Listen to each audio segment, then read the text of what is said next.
Imagine uncovering an ancient letter written by none other than Pontius Pilate, the Roman governor who condemned Jesus to be crucified. How would you feel knowing that Pilate deeply regretted his role in Christ's death? But there's more. Pilate supposedly sent a letter to the Roman Emperor Tiberius, recounting not only the trial and crucifixion of Jesus, but something truly astonishing: his resurrection. In this letter, Pilate also describes Jesus' physical appearance, offering details not found in the Gospels. This video delves into that remarkable discovery, revealing the contents of Pilate's letter and what it says about Jesus. Watch closely and decide for yourself what Pilate shared with the emperor about the man his disciples called the Son of God. Stay until the end for one of the most intriguing and detailed descriptions of Jesus, a rare portrayal that adds new dimensions to his image. Before we dive in, don't forget to like this video, subscribe to the channel, and hit the notification bell to stay updated on our latest content. Now, let's turn to the letter itself. It begins with a formal greeting from Pontius Pilate to Tiberius Caesar. Pilate recounts the arrival of an extraordinary man during his governance, a man of unmatched virtue named Jesus Christ. This man, Pilate writes, was widely regarded as a prophet of truth, but his followers believed even more. They called him the Son of God. According to Pilate, they claimed Jesus could perform the impossible, heal the sick, and even raise the dead. Imagine how these claims must have struck Tiberius, hearing such testimony from a Roman governor under his rule. Pilate describes the profound impact Jesus had on those who met him, a presence so extraordinary it left an indelible mark. Yet, despite his virtues and widespread admiration, Jesus sparked envy and hostility among the religious leaders of the time. These events ultimately led to the tragic moments of Jesus' trial and crucifixion. At this point, Pilate's account takes a captivating turn as he provides a detailed description of Jesus' physical appearance, almost as if he wanted to preserve his image for future generations, so that anyone reading the letter could recognize him or relate to other accounts. Pilate describes Jesus as a tall man with an undeniable presence, someone whose very demeanor commanded both love and awe. His features were so distinctive that anyone who saw him felt an almost sacred respect. The description goes on to reveal that Jesus' hair was the color of ripe chestnut, falling naturally to his shoulders. Pilate notes a unique detail. At the top of his head, there was a natural part in his hair, styled in the manner of the Nazarene, a culturally significant touch that set him apart. Pilate also describes Jesus' forehead as flat and delicate, reflecting an extraordinary gentleness. His face was remarkably smooth, free of blemishes or wrinkles, as if untouched by imperfection. A subtle blush added to the harmony of his features, enhancing his striking appearance. Pilate's meticulous observations continue with the proportions of Jesus' nose and mouth, which he describes as perfect, so balanced and refined that there was nothing to criticize. He then mentions Jesus' beard, thick and matching the chestnut tone of his hair. It was slightly parted and modest in length, adding another layer of grace to his appearance. Pilate's detailed description was meant to give readers a vivid and lasting image of Jesus, one that would remain recognizable to anyone who might encounter him or hear about him in the future. But it's in Jesus' eyes that Pilate offers the most compelling details. He describes them as gray, clear, and bright, with an intensity that seemed to reach deep into the soul of anyone he looked at. These eyes, Pilate writes, could reproach without the need for words. One glance carried a profound sense of ancient wisdom, combining calmness with unwavering firmness. Pilate notes that while Jesus was deeply compassionate, he carried himself with a noble demeanor that exuded both maturity and respect. Though he was serious, Jesus remained gentle and approachable, speaking with wisdom that left a lasting impression.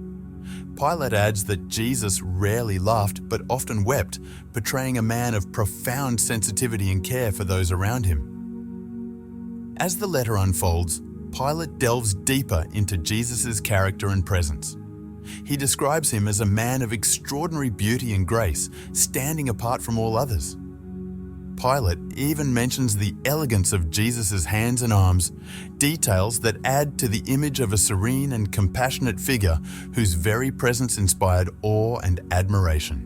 Reflecting on his interactions with Jesus, Pilate highlights his composed yet profoundly eloquent manner. When asked about his beliefs, Jesus responded without hesitation, saying, "I am a king, but my kingdom is not of this world." These mysterious and powerful words, filled with meaning, left a significant impression on Pilate, who realized he was in the presence of someone whose convictions transcended earthly concerns. Pilate, struck by Jesus' combination of firmness and humility, decided to question him directly about his divine nature. He asked, "Are you a god?" To this, Jesus responded with profound wisdom and simplicity. "You say that I am, for I am the truth and the light." These words resonated deeply with Pilate, leaving him with the impression that Jesus was no ordinary man. He recognized in him an extraordinary understanding and vision of the world. Yet, Pilate found himself in a precarious position. The political tensions between the Jewish people and the Romans were escalating, and the unrest in Jerusalem was growing. In his letter, Pilate describes how pressure from the religious leaders for Jesus' condemnation became relentless. Despite his reluctance, Pilate felt compelled to give in, fearing that refusing their demands could spark a full-blown uprising in the city. In an attempt to maintain peace and order, Pilate ultimately ordered Jesus' crucifixion. But as soon as the command was given, something extraordinary happened.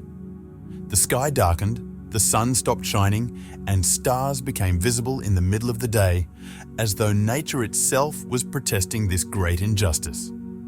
Pilate writes that in that moment he felt an overwhelming burden on his conscience. In an act of desperation, he publicly washed his hands, symbolizing his refusal to take responsibility for the death of an innocent man. This symbolic act of washing his hands has endured through history as a powerful representation of guilt and the desire to distance oneself from wrongdoing. Pilate's act of washing his hands symbolized his attempt to distance himself from the condemnation of an innocent man. Yet deep down, he knew that this gesture could not undo what had been done. He describes the crucifixion as a moment when time itself seemed to pause, and even the dead were reportedly seen rising from their tombs. What Pilate witnessed that day was unlike anything he had ever experienced. Though he had carried out his political duty, something within him was forever altered. The memory of Jesus, his piercing gaze, calm demeanor, and profound message of love and justice remained with Pilate, haunting him long after the events had passed. This brings us to one of the most fascinating parts of Pilate's letter, his vivid description of Jesus. In an age without photography or portraits, Pilate's account gave readers the ability to picture Jesus as though he was standing before them. What's remarkable is that Pilate, a Roman governor with no apparent reason to go into such detail, seemed compelled to do so, perhaps because of the deep impression Jesus had left on him. Pilate then shifts his account to the days following the crucifixion. He writes that rumors began to spread throughout Jerusalem, claiming that Jesus had risen from the dead. Intrigued and uneasy, Pilate sent soldiers to investigate the tomb, but they found it empty. The rumors continued to grow, with accounts that Jesus had appeared to his disciples and others, and that he had ascended to heaven. Pilate admits that upon hearing this, he felt a mix of fear and curiosity. He had never encountered or even imagined anything like it. Pilate continues by sharing his inner conflict. He recognized that Jesus was no ordinary man, but someone whose words and actions transcended human understanding. The brief encounters Pilate had with Jesus left a lasting impression, transforming his perspective on life and governance. He concludes the letter by suggesting that the events he witnessed in Jerusalem might one day change the course of humanity forever. After recounting these extraordinary events, Pilate shifts to the political challenges he faced while governing Judea. He describes Jerusalem as one of the most difficult cities to manage, filled with unrest and a population prone to rebellion.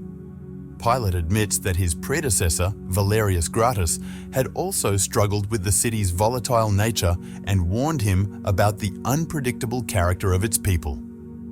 With limited soldiers and minimal support from Rome, Pilate often felt isolated and vulnerable.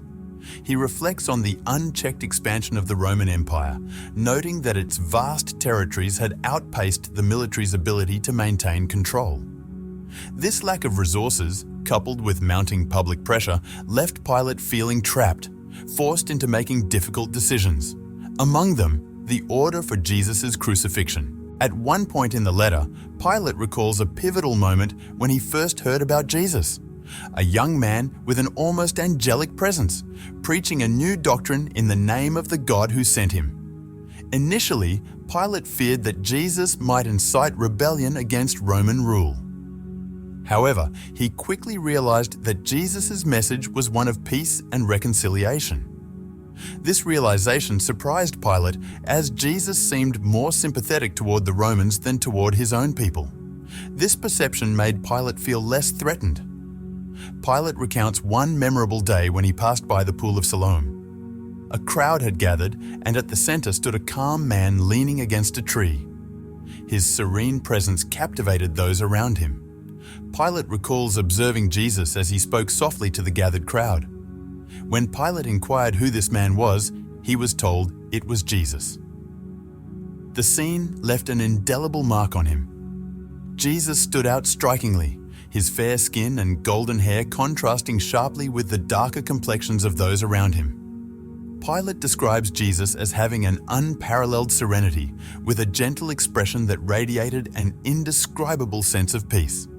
This detailed description, which Pilate provides with such precision, is considered one of the few recorded accounts of Jesus' appearance outside the Gospels. Pilate mentions that Jesus' golden hair and beard lent him an almost celestial quality. This specific detail has intrigued scholars for centuries, sparking debates about its accuracy. Could Jesus truly have looked this way? Or were these features later embellishments added by those who transcribed the letter? Regardless of these uncertainties, Pilate portrays Jesus as an almost mystical figure, a man of about 30 years whose appearance was so distinct from his contemporaries that he seemed to belong to another realm. Pilate reinforces this image of Jesus as a unique individual, possessing a spiritual beauty that transcended earthly comparison. Returning to his account, Pilate admits that he was tempted to approach Jesus and speak with him, but ultimately decided not to interrupt the moment. Instead, he instructed his secretary Menelaus to join the crowd and listen closely to what Jesus was saying. Menelaus, a trusted confidant fluent in Hebrew, later returned to the praetorium to share what he had heard.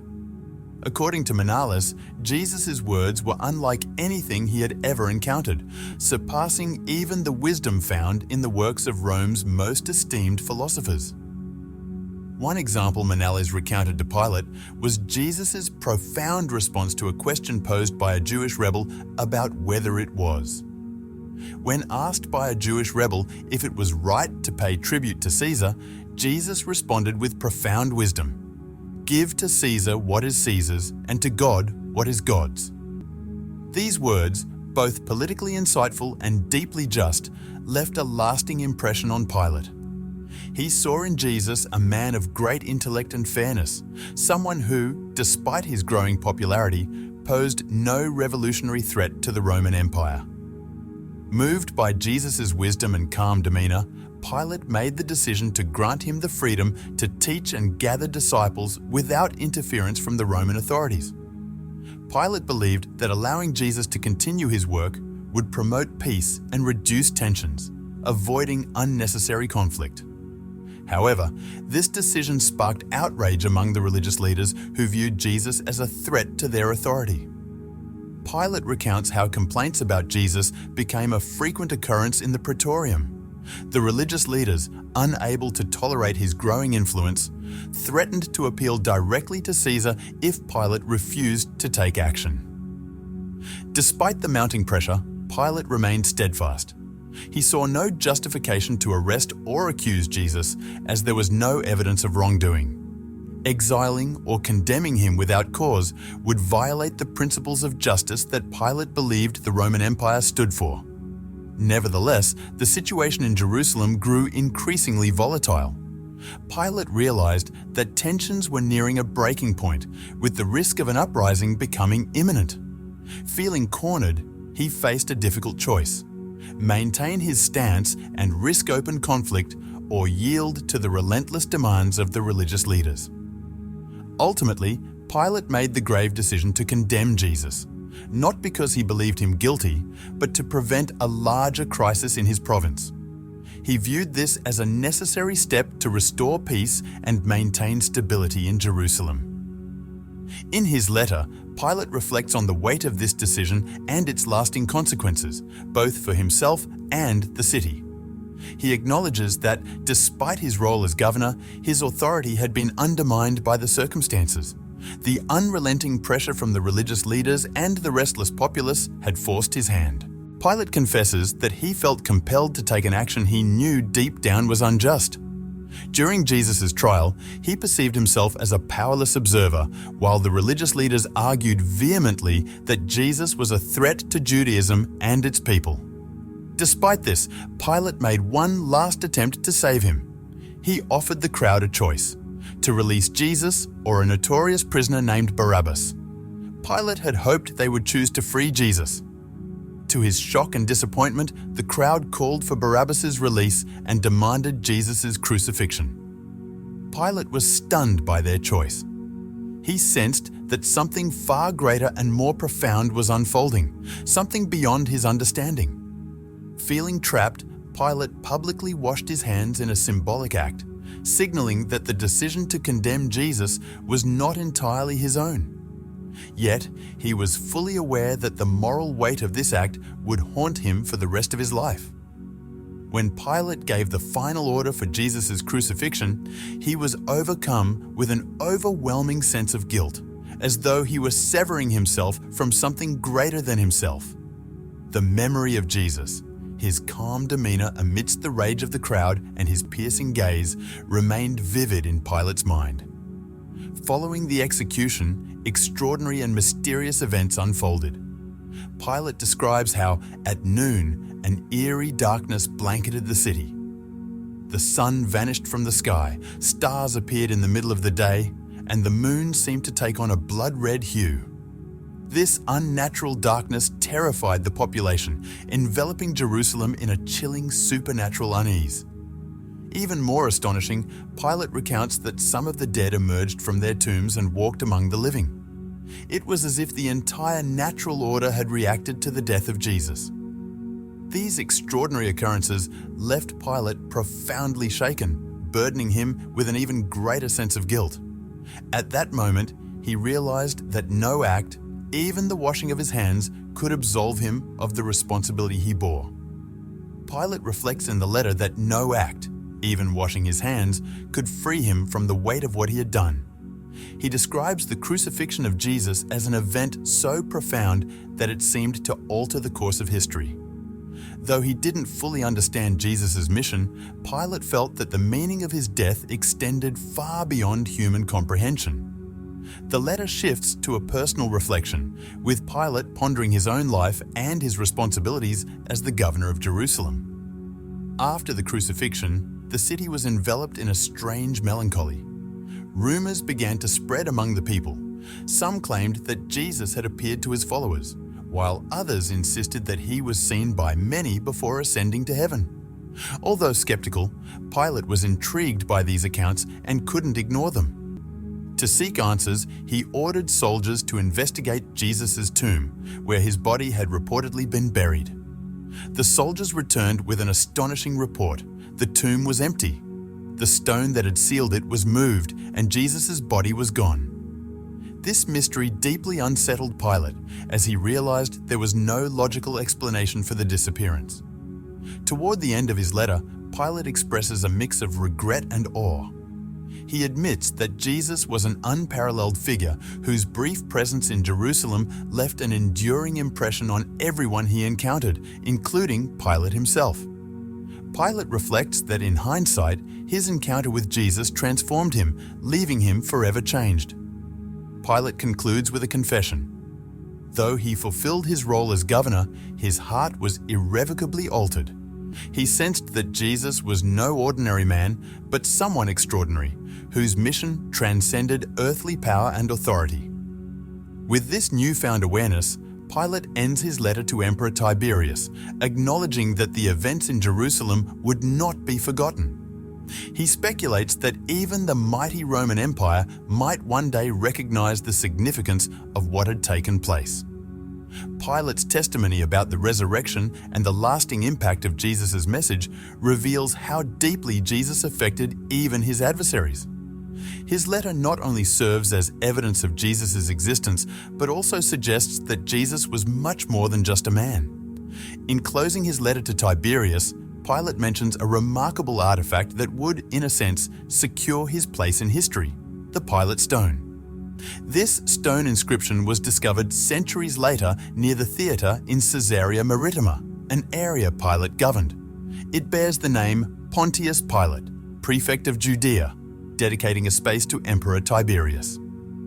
Though this artifact was found long after Pilate's time, it stands as concrete proof of his presence in the region, connecting history to reality. Returning to the heart of his letter, Pilate reflects on the possibility that his testimony about Jesus might be doubted or dismissed by the powers of Rome. He shares his feelings of having witnessed something beyond his understanding, something beyond his control. In this, he appeals to Tiberius, urging him not to seek conventional explanations, but to recognize that the events in Jerusalem were extraordinary, deserving to be remembered for generations. This letter, along with the Pilate stone, has become a subject of study for those seeking historical evidence of Jesus. Pilate's description of Jesus' appearance, with his golden hair, piercing eyes, and majestic posture, paired with his humility and wisdom, has been passed down through the centuries. These traits continue to be recognized and revered today.